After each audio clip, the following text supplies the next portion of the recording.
Hello students, so today let's start our main chapter. Chapter number 8, irregular verbs. तो verbs हमारे regular भी हो सकती हैं और irregular भी हो सकती हैं. Regular verbs forms their past tense and past participle by adding ed.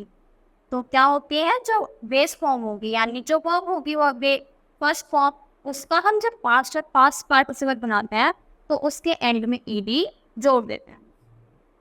तो walk to walk, laugh laugh, painted painted.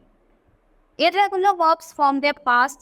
तो देखो ये क्या होती है, जो irregular verbs होंगी वो अलग तरीके से होती हैं. जैसे sit sat, ring rang round, come came come, cut. तो देखो क्या हुआ, किसी में ये दोनों सेम पे रही, किसी में ये और ये सेम रही, किसी में तीनों में चेंज हो गई और किसी में तीनों ही सेम हो गए. तो ये क्या होती है, ये हमें पढ़नी पड़ती है कि कहाँ पर क्या होता है.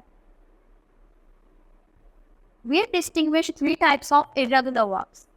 जैसे verbs in which all three forms are same, जिसमें तीनों भी सेम हो जाए, जैसे cut. Verbs in which two or three forms are, जिसमें क्या होते हैं, दो या फिर तीन फॉर्म सेम हो जाते हैं, जैसे sit, sat और sat.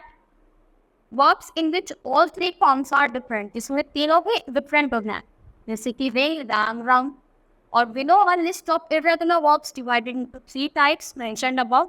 इन्हीं टाइप्स में हमने क्या करा है, verbs को डिवाइड कर दिया. किसी में तीनों सेम होंगी, किसी में दो और किसी में तीनों भी सेम. तो सबसे पहले हम पढ़ते हैं सेम वाली, यानी जो verbs सेम चले.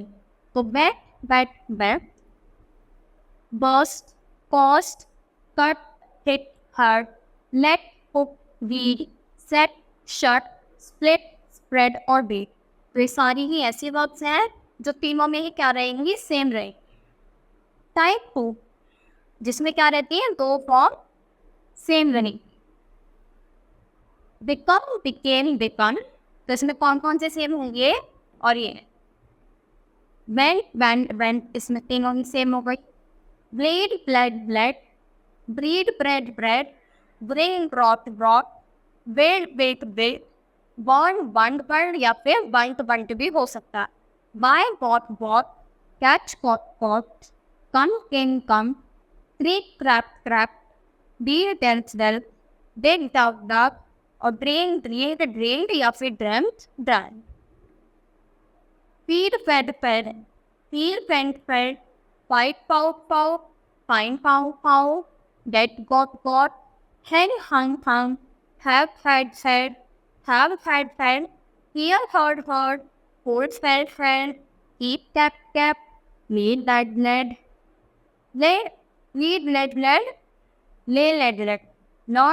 learn, और learn. leap, या फिर left, lead, left, land. तो ऐसे क्या होते हैं, ये सारी ही वर्ब्स अलग चलती हैं. फिर नेक्स्ट आता है जब हमारी तीनों ही अलग हो जाए. तो begin, began, bite, इसमें ई आएगा, इसमें ई हट जाएगा.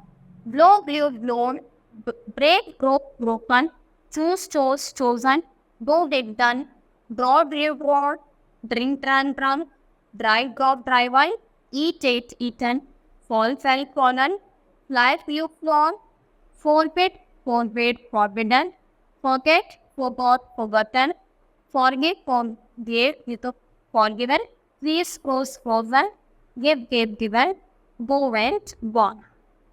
फिर देखो, the following verbs have an alternative past participle form ending with en, which can only be used adjective. तो देखो, जो en है इसको हम एडजेक्टिव की तरह ही यूज कर सकते हैं, यानी जब हम क्वालिटी बताएंगे तभी यूज हो सकती है. तो drink, drunken, melt, melted, molten, probe, proven, shave, shaved, shaven, shear, sheared, shorn, shrink, shrunk. तो इसी के साथ बच्चों हमारा चैप्टर यहाँ पर फिनिश होता है. आई होप आपको अच्छे से समझ आएगा क्या होती है ये वर्ब्स, पढ़नी पड़ेगी तभी आसानी से याद हो जाए. तो आज के लिए इतना ही. Thank you.